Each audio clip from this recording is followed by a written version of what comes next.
আলহামদুলিল্লাহ ওয়াসসালাতু ওয়াসসালামু আলা রাসূলিল্লাহ ওয়া আলা আলিহিল হাদিন ওয়া আসহাবিহিল মুহতাদিন ওয়া আলা উলামাই উম্মতিহি আজমাইন।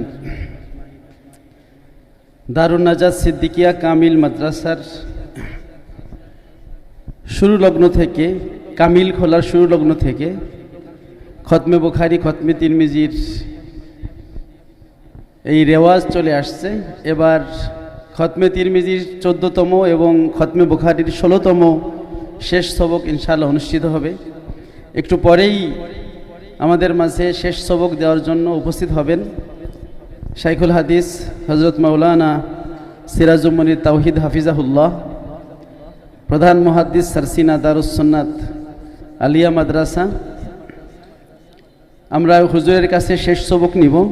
সম্মানিত হাজিরিন, কোরআনের পরেই যেই কিতাবের মর্যাদা সহিহুল বুখারী, যেটাকে বলা হয় আল জামিউল মুসনাদুস সহিহুল মুখতাসারু মিন উমুরি রাসূলিল্লাহি সাল্লাল্লাহু আলাইহি ওয়াসাল্লাম ওয়া সুনানিহি ওয়া আইয়ামিহি, হাদিস গ্রন্থের মধ্যে সবচেয়ে বিশুদ্ধ আসাহুল কুতুব বাদা কিতাবিল্লাহ বলা হয়। আল্লাহর কোরআনের পরে সবচেয়ে বিশুদ্ধ গ্রন্থের নাম হলো সহিহুল বুখারী।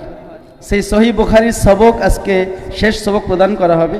আমাদের আসাতেজায়ে কেরাম দিন রাত চেষ্টা করে, আমাদের ছাত্ররা দিন নাই রাত নাই, ফজর নাই জোহর আসর এশা, সেই শেষ রাত্রেও তারা পড়ে দীর্ঘ প্রায় 6 মাস একাধারে ক্লাস করে বুখারী এবং তিরমিজি 2 পর্বের শিক্ষার্থীরা শেষ করেছে।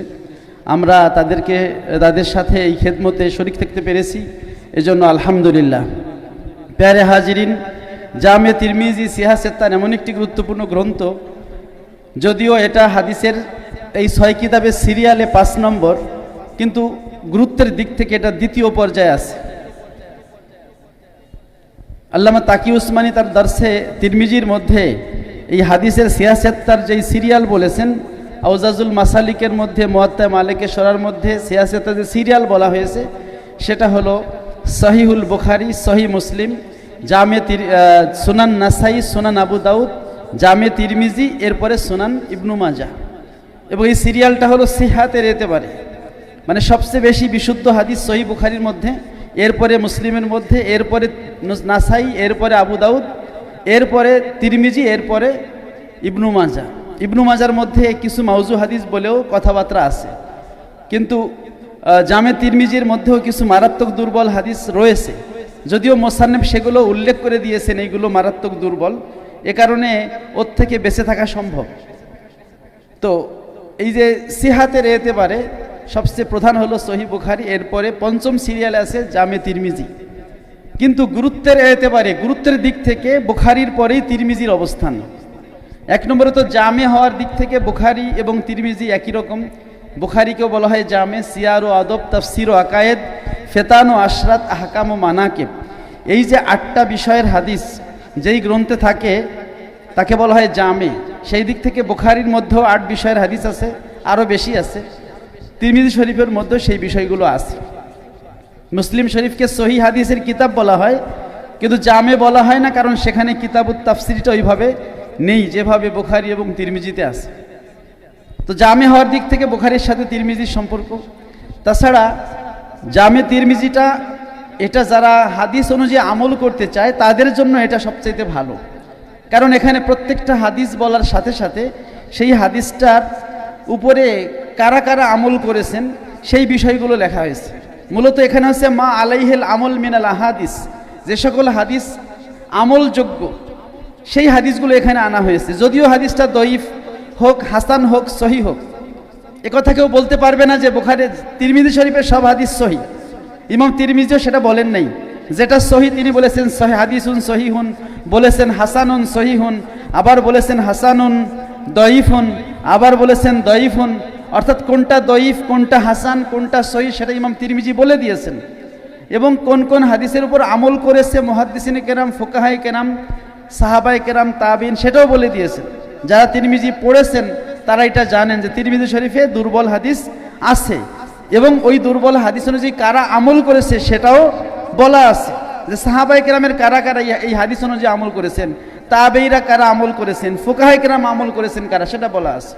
আমাদের সমাজে এক শ্রেণীর মানুষ আছে যারা হাদিস দুর্বল বললেই নাক ছিটকায়, কয় দঈফ হাদিস আমল করা যাবে না। তারা তাদের মন গড়ার আয় অনুযায়ী আমল করবে, কিন্তু দঈফ হাদিস অনুযায়ী আমল করবে না। মন গড়ার আয়ের একটা কথা বলি, যেমন হাদিসে উরাইনার মধ্যে বুখারী শরীফ সহ তিরমিজি শরীফ সব হাদিসের কিতাবে হাদিসটা আছে, সেখানে উটের পেশাবের একটা মাসালা আছে। নবীজি উরাইনা গোত্রের ওই ব্যক্তিরা যাদের পেট ফুলে গেছিল, চোখ হলদে হয়ে গেছিল, নবীজি বললেন তোমরা ইশরাবু মিন আলবানিহা ওয়া আবু আলিহা, সৎকার উটের দুধ পান করো এবং পেশাব। তো অন্য মাযহাবের উলামায়ে কেরাম বলেন দুধ পান করো এবং পেশাব মানে পেশাবও পান করো। আমরা হানাফি মাযহাবের ব্যাখ্যা করি দুধ পান করো এবং পেশাব মালিশ করো। তাদের পেটের মধ্যে পেশাব মালিশ করেছে আর দুধ পান করেছে, তাদের শরীর ভালো হয়ে গেছে। তো যেহেতু একটা এহতেমাল আছে হ্যাঁ, ইশরাবু মিন আলবানিহা ওয়া আবু আলিহা, ইশরাবু মিন আবু আলিহা, উটের পেশাব পান করো। তাহলে উটের পেশাব কেন পান করলো? তাহলে কি উটের পেশাব হালাল? আমরা বলেছি এটা হচ্ছে শেফা হিসেবে। যখন কোনো ব্যক্তির এমন অবস্থা হয় যে হালালের মধ্যে তার শেফা নাই, এখন যেই জিনিসটা খাইলে তার শেফা হবে ওইটা হারাম এবং ওইটা ছাড়া আর কোনো উপায় নাই, তখন নিরুপায় হালাতে সে খাইতে পারে। এটা আমাদের হানাফি মাযহাবের ফাতাওয়া যে এসাগাতুল লুকমা, গলার মধ্যে আপনার ভাত বেঁধে গেছে, এখন আশেপাশে পানি নাই কিন্তু এক গ্লাস মদ আছে, ওইটা খাইলে আপনার ভাতটা ভিতরে চলে যাবে, নাইলে আপনি দমবন্ধ হয়ে মারা যাবেন। তাহলে ওই জীবন বাঁচানোর জন্য ওই সময় আপনার এই লোকমাটা সরাই দেওয়ার জন্য ওই মদটা খাওয়া জায়েজ আছে, এবং যতটুকু খাইলে আপনার ভিতরে লোকমাটা যাবে অতটুকু। এটা ইত্তেরারি মাসালা। সুতরাং রাসূল পাক সাল্লাল্লাহু আলাইহি ওয়াসাল্লাম ওহির মাধ্যমে জেনেছিলেন যে উরাইনা গোত্রের এই লোকদের শেফা এই উটের পেশাবের মধ্যে আছে, সুতরাং দুধ তাদের পান করতে বলছেন এবং পেশাব পান করতে বলছেন তাদের শেফা হিসেবে। এখন বলবেন এক হাদিসে আছে ইন্নাল্লাহা লাম ইয়াজাল শেফা উম্মতি ফিমা হুররিমা আলাইহিম, যে হারামের মধ্যে কোনো শেফা নেই, এটা নবীজি বলেছেন। তো সেটা হচ্ছে সাধারণভাবে আলাল ইতলাক নাই, কিন্তু মুকাইয়াদান বা বিশেষভাবে এটা বিশেষ হুকুম অনুযায়ী এটা থাকতে পারে। রাসূল পাক হয়তো তিনি ওহির মাধ্যমে জানতে পেরেছিলেন যে এই লোকদের চিকিৎসা হচ্ছে উটের পেশাবের মধ্যেই আছে। যদি ও আবু আলিহার আগে ইশরাবু শব্দ উজ্জমানা হয়, তাহলে দেখা যাবে যে উটের পেশাব পান করেছে তারা নিরুপায় হয়ে এবং নবীর আদেশে চিকিৎসার জন্য। এখন আমাদের দেশে দেখবেন কিছু লামাজাবি বলে যে গরুর পেশাব দিয়ে জায়নামাজ ভিজায় নামাজ পড়া জায়েজ আছে, বলেন নাউজুবিল্লাহ। এটা তারা কিয়াস করলো না। হাদিসে কি গরুর পেশাবের কথা আছে? হাদিসে তো আছে উটের পেশাবের কথা। মুফাক্কায়ে কেরাম যারা বলছে উট খাওয়া হালাল, সুতরাং হালাল প্রাণীর পেশাব পাক, এটা তো কিয়াস, এটা তো আর হাদিসে নাই। তো যারা আহলে হাদিস দেয় তারা হানাফিদের পরে আহলুর রায়, এরা কিয়াস করে, আবার তারাও তো কিয়াস করলো, কি করলো না, তারা বলল যে উটে কি গরুর পেশাব দিয়ে করা যাবে। এরকম উদ্ভট ফাতাওয়া যেটা হচ্ছে লামাযহাবিরা দিয়ে থাকে, সেই ফিতনায় কিন্তু আমরা বর্তমান জামানায় আছি। কিন্তু জামে তিরমিজি সেই ফিতনাগুলোর দাঁত ভেঙে দিয়েছে। যারা বলে দঈফ হাদিস আমল করা যায় না, তারা তিরমিজি পড়ুক, যেই তিরমিজি সম্পর্কে ইমাম তিরমিজি নিজে বলেছেন মান কানা হাযাল কিতাবু ফি বাইতিহি ফাকানা ফি বাইত ফাকান্নামা ফি বাইতিহি নাবিয়্যুন ইয়াতাকাল্লামু, যেই ব্যক্তির ঘরে এই জামে তিরমিজি আছে তার ঘরে যেন নবী কথা বলে, বলেন সুবহানাল্লাহ। তো কতটুকু তিনি আশ্বস্ত হলে, কতটুকু তার আত্মবিশ্বাস থাকলে এই কথা বলতে পারেন যে এই হাদিসগুলো সব নবীজির হাদিস, এই হাদিস কিতাব থাকা মানে এই ঘরে নবীজি কথা বলে। কারণ ইমাম তিরমিজি রহমাতুল্লাহ আলাইহি উনি যখন জামে তিরমিজি সমাপ্ত করেছিলেন, তিনি ওই বড় বড় ইমাম আবু যুরা রাজি সহ বড় বড় মুহাদ্দিসিনে কেরামের কাছে তিরমিজি শরীফ পেশ করেছিলেন। তারা সকলে এই তিরমিজি শরীফের হাদিসের ব্যাপারে তারা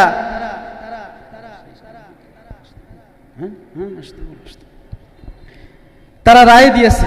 তো ইমাম তিরমিজি রহমাতুল্লাহ আলাইহি তিনি ইমাম বুখারীর ছাত্র ছিলেন, এবং এমন ছাত্র ছিলেন যে ইমাম বুখারী রহমাতুল্লাহ আলাইহি নিজে সাক্ষ্য দিয়েছেন যে ইনতাফাতু বিকা মালা মানতাফাতু, যে হে ইমাম তিরমিজি মানতাফাতু বিকা, আমি তোমার কাছ থেকে যা শিখেছি, তুমি আমার কাছ থেকে যা শিখেছো তার চাইতে আমি তোমার কাছ থেকে বেশি শিখেছি। ইনতাফাতু বিকা আকসারা মিম্মা ইনতাফাতা বি, যে তুমি আমার কাছ থেকে যে উপকার পেয়েছো তার চাইতে আমি তোমার কাছ থেকে বেশি উপকার পেয়েছি। মানে ছাত্র যদি জাহিন হয়, ছাত্র যদি মেধাবী হয়, ছাত্রের ওসিলায় উস্তাদরাও শিখতে পারে, কারণ ছাত্র ভালো ভালো সোয়াল করতে পারে, প্রশ্ন করতে পারে। তিরমিজি শরীফ দেখবেন লেখা আছে একটু মাঝে মাঝেই, কলা মোহাম্মদ, কলা মোহাম্মদ। এই মোহাম্মদ মানে মোহাম্মদ ইবনু ইসমাইল আল বুখারী। বিশেষ করে হাদিসের রাবির আলোচনার যেখানে ইমাম তিরমিজির কিতাবে যেমন হাদিস উল্লেখ করা হয়েছে, হাদিসের বৈশিষ্ট্য, হাদিসের মান উল্লেখ করা হয়েছে, রাবির নাম উল্লেখ করা হয়েছে, রাবির কুনিয়াত উল্লেখ করা হয়েছে, হাদিসের মধ্যে রাবির সমালোচনাগুলো করা হয়েছে যে তিনি দুর্বল রাবি ছিলেন নাকি সেকা রাবি ছিলেন, আমল বলে দেওয়া হয়েছে এই হাদিস অনুযায়ী নবীর সাহাবায়ে কেরাম কি আমল করেছিলেন, তাবেঈনরা কি আমল করেছিলেন। কিন্তু যেই আমলটা ছিল না সেই আমলটা লেখা নাই, যে আমলটা ছিল সেই আমলটা লেখা আছে। তিরমিজি শরীফে দেখবেন হুজুর। আলহামদুলিল্লাহ, আলহামদুলিল্লাহি রাব্বিল আলামিন ওয়াল আকিবাতু লিল মুত্তাকিন ওয়াসসালাতু ওয়াসসালামু আলা সাইয়্যিদিল আমবিয়াই ওয়াল মুরসালিন মুহাম্মাদি ওয়া আলা আলিহি ওয়া আসহাবিহি আজমাইন। আম্মা বা'দ, ফাআউযু বিল্লাহি মিনাশ শাইতানির রাজীম। বিসমিল্লাহির রহমানির রহিম।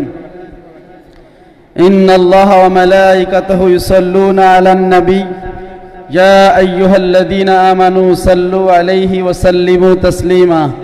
আল্লাহুম্মা সাল্লি আলা সাইয়্যিদিনা ওয়া নাবিয়িনা ওয়া শাফিঈনা ওয়া হাবিবিনা ওয়া মাওলানা মুহাম্মদ সাল্লাল্লাহু আলাইহি ওয়া আলা আলিহি ওয়া আসহাবিহি ওয়া বারাকা ওয়া সাল্লাম। বালাগাল উলা বিকামালিহি কাশাফাত দুজা বিজামালিহি হাসুনাত জামি।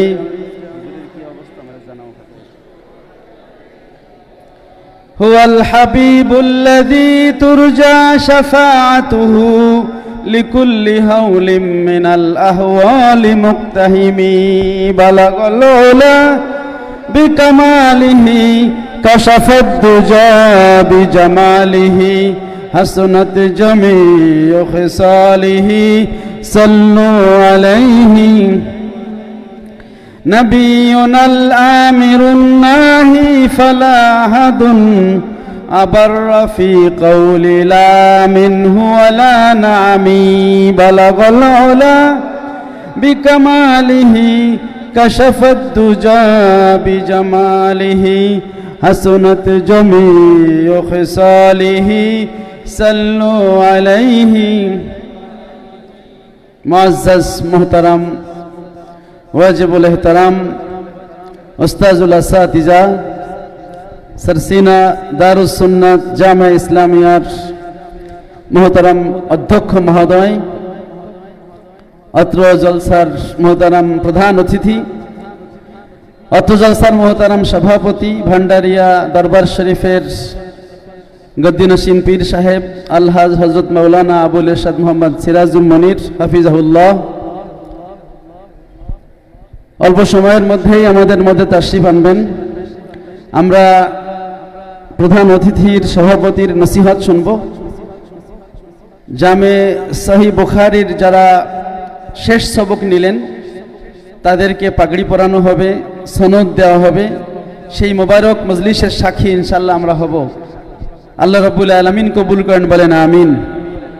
প্যারে হাজিরিন, মাগরিবের পরে আমরা জামে তিরমিজি এবং সহিহ বুখারী নিয়ে কিছু কথা বলতেছিলাম। আমাদের উস্তাজুল আসাতিজা সরসিনা শরীফের শেখুল হাদিস হযরত মাওলানা সিরাজুল মনির তাওহীদ হুজুর মূল্যবান তাকরির রেখেছেন। সময়ের স্বল্পতা হেতু হুজুর শুধু বুখারী নিয়ে তাকরির করেছেন। সহিহ বুখারী এমন একটা সাগর, ইমাম বুখারী নিজে বলেছেন যে আমার 3 লক্ষ মুখস্থ হাদিস আর 3 লক্ষ ওনার খাতায় লেখাই 6 লক্ষ হাদিস থেকে যাচাই বাছাই করে 7275টা হাদিস দিয়ে তিনি সহিহ বুখারী লিখেছেন। বলেন সুবহানাল্লাহ। এই 6 লক্ষ হাদিস থেকে 7275টা হাদিস বাছাই করতে তিনি দীর্ঘ 16 বছর লাগিয়েছেন। বলেন সুবহানাল্লাহ। এত কষ্ট করেছেন, বিশাল সমুদ্রের মধ্য থেকে সুস খুঁজে আনার মতো। কারণ প্রত্যেকটা হাদিস তিনি এমনভাবে যাচাই বাছাই করেছেন যে জগতের সকল মুহাদ্দিস স্বীকার করতে বাধ্য হয়েছে যে কোরআনের পরে এই সহিহ বুখারী এটা সবচেয়ে বিশুদ্ধ, বলেন সুবহানাল্লাহ। এবং তিনি এই যাচাই বাছাই এই প্রক্রিয়াটা দুইভাবে সম্পন্ন করেছেন, একটা হলো জাহেরি, একটা হলো বাতেনি। একদল মানুষ আছে যারা বাতেনি মানে না, তরিকা তাসাউফ মানে না, এমন দল আছে না নাই? আছে। এরা হচ্ছে শুকনা মুহাদ্দিস, শুকনা, আমি বলে থেকে শুকনা মুহাদ্দিস। এদের মধ্যে রস নাই, কষ নাই, এদের মধ্যে তরিকতের ঘ্রাণ নাই। কিন্তু ইমাম বুখারী রাহমাতুল্লাহ আলাইহি তিনি যেই সহিহুল বুখারী লিখলেন, এখানে তিনি শরীয়ত এবং তরিকত দুই দৃষ্টিকোণ থেকে এই হাদিসগুলোকে যাচাই বাছাই করেছেন। এক নম্বর হলো জাহেরি যেই উলুমুল হাদিস, একজন রাবি কেমন হবে, যদি সেকা রাবি হয় তাহলে তার থেকে হাদিস নিতে হবে। কারণ ইমাম বুখারী রাহমাতুল্লাহ আলাইহি শর্ত করেছেন যে তিনি এই কিতাবে সব সহিহ হাদিস আনবেন। ওনার উস্তাদ ইসহাক ইবনে রাহওয়াই রাহমাতুল্লাহ আলাইহি, ইমাম বুখারী যার ছাত্র, উনি একদিন দর্সের মধ্যে বললেন যে আমার কোনো ছাত্র যদি শুধুমাত্র সহিহ হাদিস একত্র করে একটা গ্রন্থ রচনা করত, কারণ তখন পর্যন্ত শুধু সহিহ হাদিস একত্র করে কোনো কিতাব লেখা হয় নাই। কিতাব লেখা হয়েছে, হাদিসের অনেক কিতাব লেখা হয়েছে, কিন্তু তার মধ্যে সহিহও আছে, হাসানও আছে, দঈফও আছে, আবার তার চেয়েও আসাদ্দু দফ হাদিসও আছে। কিন্তু শুধু সহিহ হাদিস, মুজাররাদ সহিহ হাদিস একত্র করে কিতাব লেখা, এইটা ইমাম ইসহাক ইবনে রাহওয়াই রাহমাতুল্লাহ আলাইহি তিনি দর্সের মধ্যে আশা করলেন। ইমাম বুখারী চিন্তা করলেন যে আমি আমার উস্তাদের স্বপ্নটা পূরণ করব, বলেন আলহামদুলিল্লাহ। আল্লাহ তাআলা তাকে সেই তৌফিক দিয়েছেন। এরপরে তিনি স্বপ্ন দেখলেন যে রাসূল পাক সাল্লাল্লাহু আলাইহি সাল্লাম বসে আছেন, তার গায়ের মধ্যে মশা মাছি পড়ছে, তিনি একটা পাখা দিয়ে সেই মশা মাছিগুলো তাড়িয়ে দিচ্ছেন। তো নবীজি হচ্ছেন এমন পবিত্রতম সত্তা, দুনিয়ার কোনো মশা মাছি কি নবীর গায়ে পড়ে? নবীকে কষ্ট দিতে পারে? মানুষ নবীকে কষ্ট দেয়, আবু জাহেল নবীকে কষ্ট দিয়েছে, আবু লাহাব দিয়েছে, কিন্তু আল্লাহর কোনো মাখলুক নবীকে কষ্ট দিয়েছে? দেন নাই। বরং সাপ নবীজিকে বাতাস করেছে, মেঘমালা নবীজিকে ছায়া দিয়েছে, ওই কবুতর নবীজির সেই গাড়ে ছাওয়ারের পাশে ডিম পেড়েছে, ওই মাকড়সা নবীজিকে বাঁচানোর জন্য তার সেই গুহার মুখে জাল পেতেছে, ঠিক কিনা বলেন?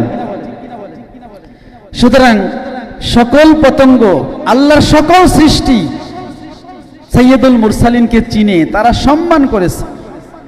একটা কিতাব আছে জালালউদ্দিন সুয়ুতী রহমাতুল্লাহ লেখা আল খাসায়েসুল কুবরা, এই কিতাবটা যদি আপনি পড়েন, এটা বাংলা অনুবাদ করেছে মাওলানা মুহিউদ্দিন খান রহমাতুল্লাহ আলাইহি, পাওয়া যায় বিভিন্ন লাইব্রেরিতে, এটা পড়বেন। এর মধ্যে রাসূল পাক সাল্লাল্লাহু আলাইহি সাল্লামের 1000 বৈশিষ্ট্য লেখা আছে, বলেন সুবহানাল্লাহ।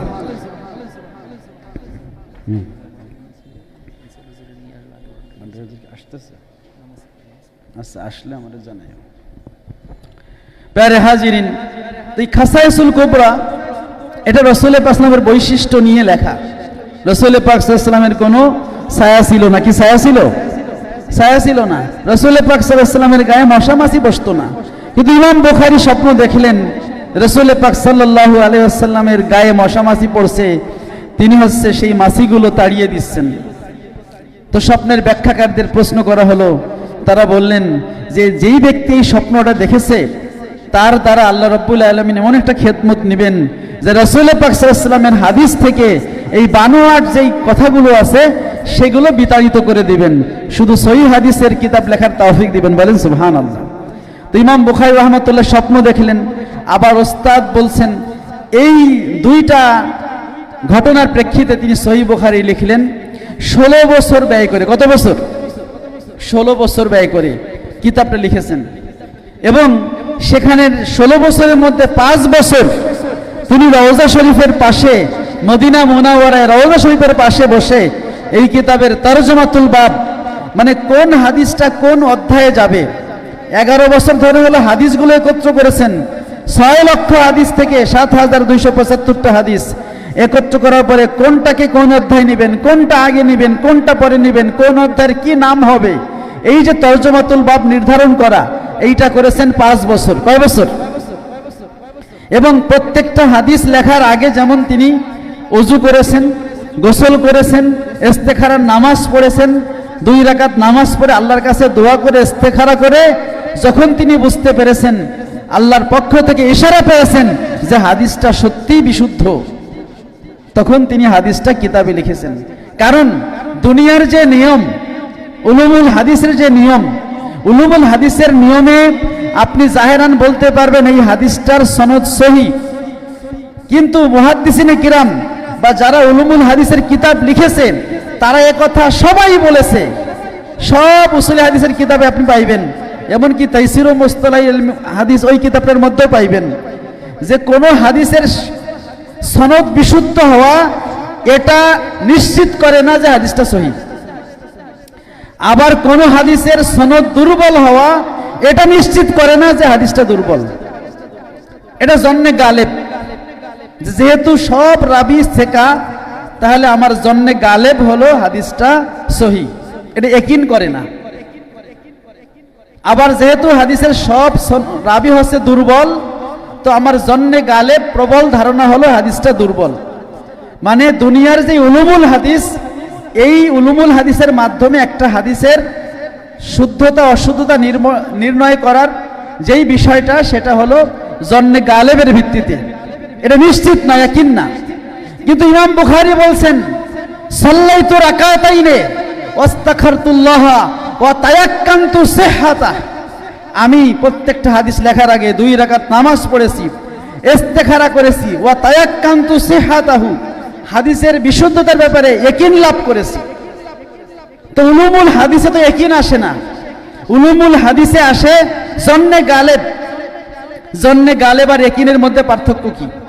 জন্নে গালেব আর ইয়াকিন হলো, মনে করেন একটা দাড়ি পাল্লা বা আপনার 2টা পাশ, এক পাশে আছে হচ্ছে 80, এক পাশে আছে 20, মানে উঠানামা করতেছে। যখনই 80 থেকে আপনি 1 বাড়াইবেন, 20 থেকে 1 কমায় 81 করবেন, তাহলে 20 আরো উপরে যাবে, 80 নিচে যাবে, এভাবে দাড়ি পাল্লা উপর নিচ করতে থাকবে।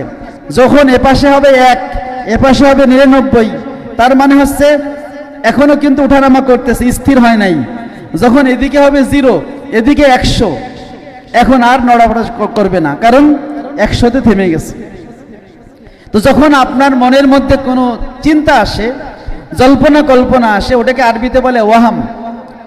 এরপরে যখন ধারণাটা 50-50 হয়, হতেও পারে নাও হতে পারে, পুরো 50-50, একে বলে শক, সন্দেহ, রাইবুন, সন্দেহ।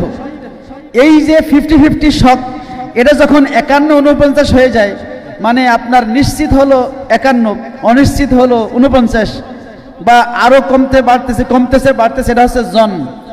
যত উপরে যাবে, এটা মনে করেন 80 হয়ে গেল, এটা 20 হলো, যত উপরে যাবে তত জন্নে গালেব, প্রবল ধারণা হলো। কিন্তু ইয়াকিন হবে কখন? যখন এদিকে হবে 0, এদিকে হবে 100, একেবারে 100% বিশ্বাস, এখানে কোনো নড়চড়ের সুযোগ নাই, যেখানে কোনো সন্দেহ নাই, ইত্তরাব নাই। কারণ আরবিতে ইয়াকিন শব্দটা আসছে ইয়াকানা থেকে, ইয়াকানা ইয়াইকিনু, কোন বাব? বাবে দারাবা। ইয়াকানা ইয়াইকিনু এই শব্দটা আরবরা ব্যবহার করে কখন? যখন আপনি গ্লাসের মধ্যে পানি ঢাললেন, পানি ঢালার সাথে সাথে পানি স্থির হয় না, একটু নড়াচড়া করে। কি করে?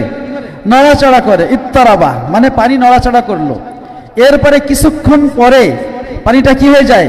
স্থির হয়ে যায়।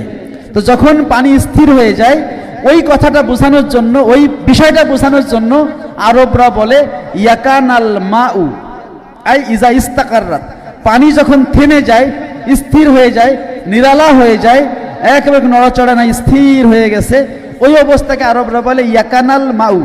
এই ইয়াকানা থেকে ফাইলুন ওজনে কি আসছে? ইয়াকিন। ইয়াকিন মানে কোনো নড়চড় নাই, কোনো সন্দেহ নাই। যদি হালকা একেবারে 0.001% সন্দেহ থাকে, এটা ইয়াকিন হবে না।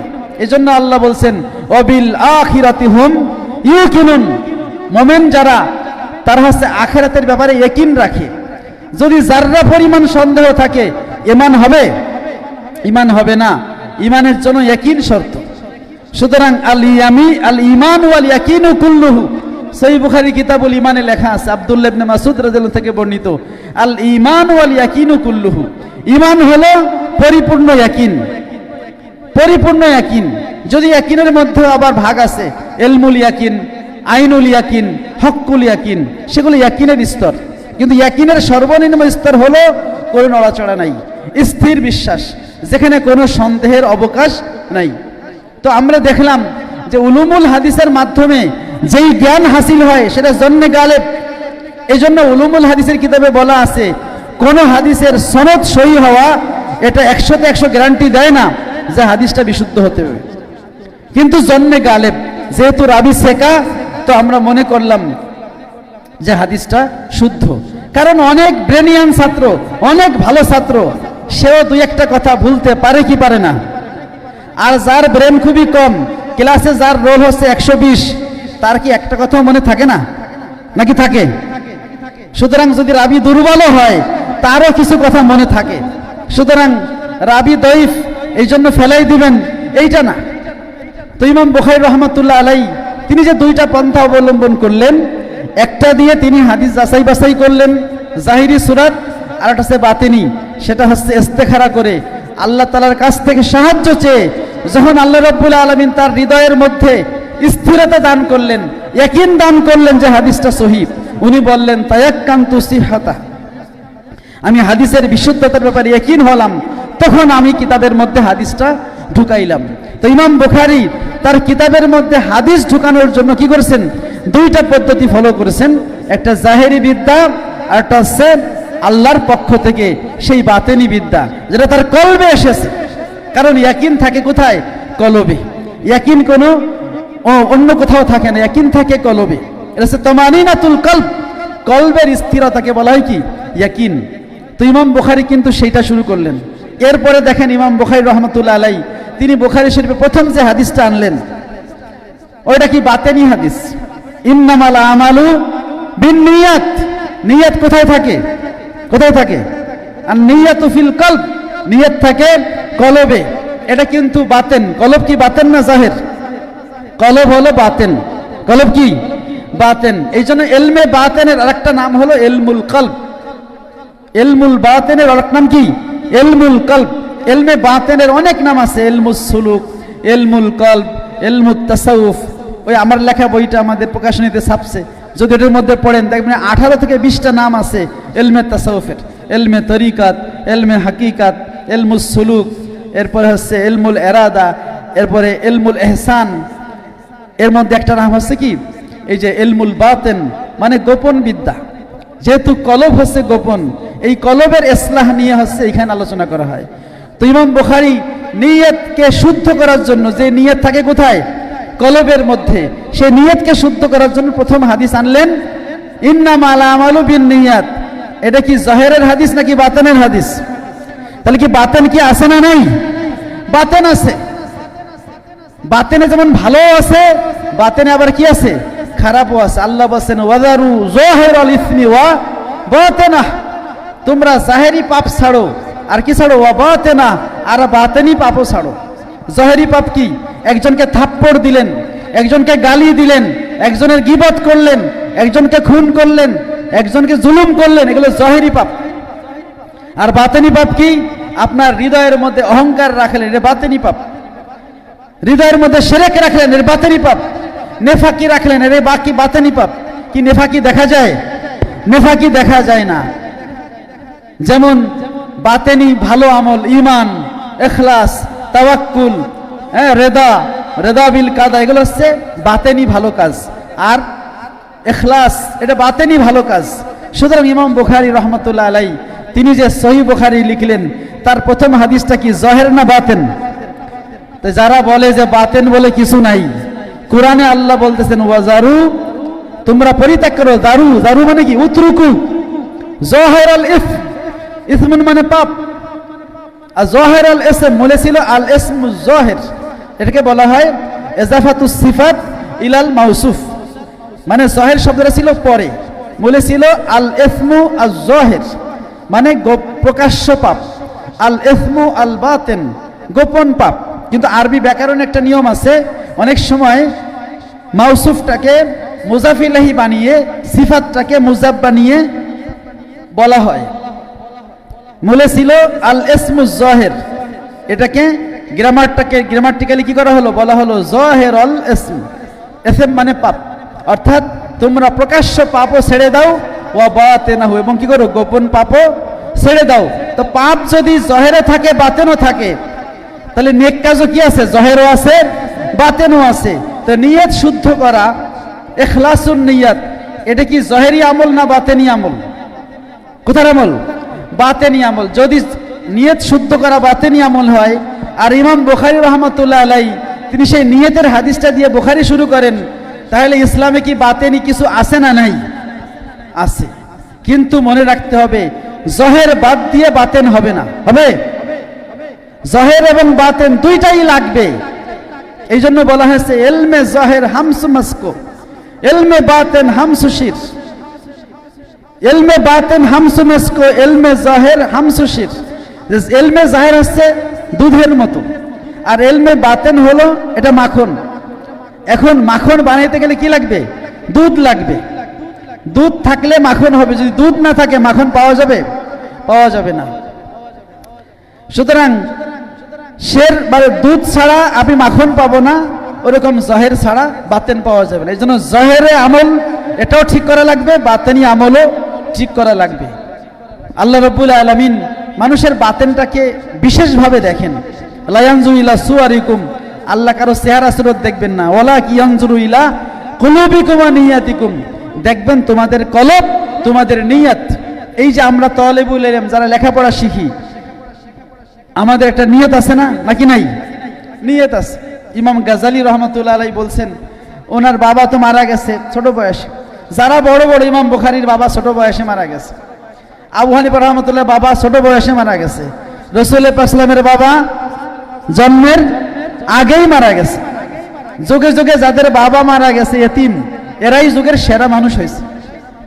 কারণ আল্লাহ তাদের একটা ছায়া নিয়ে গেছে, তখন তাদের ছায়া হয়ে গেছে কি, আল্লাহ নিজেই তাদের দেখভাল করছেন। ফলে দেখবেন যে উলামায়ে কেরামের মধ্যে যারা বড় বড়, অধিকাংশই ছোটবেলায় বাবা মারা গেছে, ওই মা লালন পালন করছে। এজন্য যাদের বাবা নাই, দুঃখের কোনো কারণ নাই। ইমাম বুখারীর কিন্তু ছোটকালে কি ছিল না, বাবা ছিল না, মা লালন পালন করছে। ইমাম আবু হানিফা কি ছিল না, ছোটবেলায় বাবা ছিল না। তো ইমাম গাজালি রহমাতুল্লাহ, উনি টাকা পয়সা ছিল কিন্তু বাবা নাই। এখন যদি বাবা না থাকে, তাহলে ইতিম ছেলে মানুষ করে কি, মাদ্রাসায় দিয়ে দেয়। ইমাম গাজালি রহমাতুল্লাহ আলাইহি ওই যুগের মাদ্রাসাগুলো ছিল হলো ওয়াকফ দিয়ে চলতো। মাদ্রাসার প্রচুর সম্পদ ছিল, কারণ সবাই মাদ্রাসায় দান করত, এবং কি দান করতো, জায়গা জমিন দিয়ে দিত, হাজার হাজার বিঘা। এই যে ভারতের প্রত্যেকটা মাদ্রাসা মসজিদে মানে হাজার হাজার বিঘা জায়গা আছে। এই সরকার ওয়াকফ আইন করে, মোদী সরকার সেই জায়গাগুলো দখল করার পায়তারা চলছে, এবং তারা ওয়াকফ আইন পরিবর্তন করছে। তো এই ওয়াকফের সম্পদ ছিল মাদ্রাসায়। মাদ্রাসায় 3 বেলা ভালো ভালো খাওয়ান দেওয়া হতো, কিন্তু ব্যক্তিগতভাবে অনেকেই ভালো খাইতে পারতো না। ইমাম গাজালি রহমাতুল্লাহর জীবনীতে লেখা আছে কিমিয়া সাআদাতের শুরুতে, যে উনি বলছেন যে আমি মাদ্রাসায় ভর্তি হয়েছি খাওয়ার লোভে। কিসের লোভে? কারণ বাড়িতে 2 বেলাও খাইতে পারতো না, কিন্তু মাদ্রাসায় 3 বেলা ভালো খাওয়ান, তখন মাদ্রাসায় ভর্তি হয়েছে। উনি বলছেন মাদ্রাসায় ভর্তি হওয়ার পরে আমার নিয়ত ঠিক হয়েছে। কারণ আমি যখন পড়লাম যে কেউ যদি দুনিয়ার উদ্দেশ্যে ইলম শেখে, লাম ইয়াজিদ আরাফাল জান্নাহ ইয়ানি রিহাহা, তাহলে জান্নাতের সে ঘ্রাণও পাবে না। বলে নাউজুবিল্লাহ। তা দুনিয়ার কোনো উদ্দেশ্যে কি ইলম শেখা যাবে? মানুষের সাথে বাদ বিতণ্ডা ঝগড়াঝাটি করার জন্য ইলম শেখা যাবে? ইলম শিখতে হবে কার খুশির জন্য? আল্লাহর খুশির জন্য, আল্লাহ তাআলার খুশির জন্য ইলম শিখতে হবে। তো আমরা যারা তালিবুল ইলম, আমাদেরও নিয়তটা ঠিক করা লাগবে। কি লাগবে, কি লাগবে না? শুধু তালিবুল ইলম, যারা শিক্ষক তারাও তালিবুল ইলম। তালিবুল ইলম থেকে ভালো, কারণ তালিবুল ইলম বয়সে ভুল করলেও কি হয় না, ওটা কাউন্ট করে না, আল্লাহ মাফ করে, কারণ এটা তো শিখতেছে, শিক্ষানবিশ। এই জন্য আমরা উস্তাদ না বলে আমরাও তালিবুল ইলম, আমরাও শিখি। যদি আপনারা ভালো ছাত্র হন, তাহলে আমাদের শেখার পরিমাণটা আরো বেড়ে যাবে। ওই আলোচনা মাগরিবের পরে আমরা বলেছিলাম, ইমাম বুখারী রহমাতুল্লাহ আলাইহি উনি বলেছেন যে, হে ইমাম তিরমিজি ওনার ছাত্রকে বলেছেন যে, আমি তোমার কাছ থেকে অধিক উপকৃত হয়েছি, ইনতাফাতু বিকা আকসারা মিম্মা ইনতাফাতা বি, আমার থেকে তুমি যা উপকার পেয়েছো, আমি উস্তাদ বুখারী, তার থেকে তুমি যা লাভ করছো তার চাইতে তুমি তিরমিজি ছাত্র, তার কাছ থেকে আমি বেশি শিখতে পেরেছি। এটা কিভাবে সম্ভব হইল? কারণ ইমাম তিরমিজি ওই রকম ছাত্র ছিল, যেন তেন ছাত্র না। যেই রকম মেধা ইমাম তিরমিজি রহমতুল্লাহ জীবনীতে একটা ঘটনা আছে। উনি হচ্ছে একদিন সফরে যাচ্ছিলেন, তখন শুনলেন যে একজন শায়েখ তিনি এখানে হাদিস শোনাবেন। তখন উনি সফরের মধ্যেই ওই শায়েখের কাছে গেলেন এবং বললেন যে আপনার কিছু হাদিস আমার কাছে লেখা আছে, আমি চাই আপনার জবান থেকে হাদিসগুলো শুনতে। তো ওই শায়েখ বললেন ঠিক আছে, ওই লিখিত বইটা নিয়ে আসো, আমি তোমাকে হাদিসগুলো পড়ে শোনাচ্ছি। কারণ লিখিত হাদিস পাইলেই অনুমোদন পাওয়া যায় না, অনুমোদনের জন্য অবশ্যই ওস্তাদের থেকে নিতে হবে, সনদ নিতে হবে। ইন্নামাল ইলমু বিত্তাআল্লুম, সহিহ বুখারীর হাদিস। নবীজি বলেছেন এলেম হলো তাআল্লুমের মাধ্যমে হয়। কিসের মাধ্যমে হয়?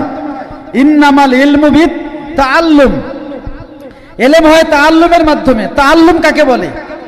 তাআল্লুম কোন বাবের মাসদার? বাবে তাফাউল। তাআল্লামা ইয়াতাআল্লামু তাআল্লুমান ফাহুয়া মুতাআল্লিম। আপনারা কি মুতাআল্লিম, এটা হচ্ছে লাজেম। আর এর মুতাআদ্দিটা কি? আল্লামা ইউআল্লিমু তাআলিমান ফাহুয়া মুআল্লিমুন। শিক্ষকরা হচ্ছে মুআল্লিম। তো শিক্ষক হচ্ছে আল্লামা, ছাত্র হচ্ছে কি? তাআল্লামা। তাহলে ইন্নামাল ইলমু বিত্তাআল্লুম, এলেম যদি তাআল্লুমের মাধ্যমে হয় তার মানে কি? ছাত্রত্বর মাধ্যমে হয়, ওস্তাদের কাছ থেকে তালিম নিতে হবে। আল্লামা ফাতাআল্লামা, সে শিখাইলো অতঃপর সে শিখলো। সুতরাং আল্লামা যেখানে নাই সেখানে তাআল্লামা হয় না, তালিম যেখানে নাই সেখানে তাআল্লুম হয় না। তো নবীজি সাল্লাল্লাহু আলাইহি ওয়াসাল্লাম বুঝাচ্ছেন ইন্নামাল ইলমু বিত্তাআল্লুম, এলেম তাআল্লুমের মাধ্যমে হয়। এর মানে হলো এলেম উস্তাদের কাছে শিখার মাধ্যমে হয়। আর একটা ব্যাখ্যা হলো তাআল্লুম শব্দটা এটা মানে কিল্লাত বুঝায়, অল্প অল্প করে, অল্প অল্প করে। একসাথে যদি সব শেখে, সব শেখায়, ওকে কিন্তু তালিম তাআল্লুম বলেন না। এটা হচ্ছে আলামা ইউলিমু ইলামান, মানে একবারে সব জানাই দেওয়া। আর অল্প অল্প করে, আজকে একটু পড়াইলো, কালকে একটু পড়াইলো, তারপরে একটু পড়াইলো, একে বলে আল্লামা। যেমন আনসালা নাজসালার পার্থক্য, একবারে যে সমস্ত কিতাব নাজিল হয়েছে ওকে বলে আনসালা, আর নাজসালা মানে হচ্ছে অল্প অল্প করে নাজিল হয়েছে। এখন বলবেন হুজুর কোরআন তো 23 বছর নাজিল হয়েছে, কিন্তু কোরআনের ক্ষেত্রে তো আনসালা আছে, ইন্না আনসালনাহু ফি লাইলাতুল কদর। তো উলামায়ে মুফাসসিরিন তারা ব্যাখ্যা দিয়েছেন, কারণ কোরআন শরীফের গোটাটা একবারে নাজিল হয়েছে, লাহে মাহফুজ থেকে দুনিয়ার আসমানের বাইতুল ইজ্জাতে একবারে নাজিল হয়েছে, এই জন্য ওই ক্ষেত্রে আনসালা বলা হয়েছে। আর বাইতুল ইজ্জাত দুনিয়ার আসমান থেকে নবীজি সাল্লাল্লাহু আলাইহি ওয়াসাল্লামের কাছে এটা 23 বছর যাবত নাজিল হয়েছে, এই জন্য এটা হচ্ছে নাজসালা। তাহলে অল্প অল্প করে হলে এটা বাবে তাফিলের একটা খাসিয়াত, মানে অল্প অল্প করে।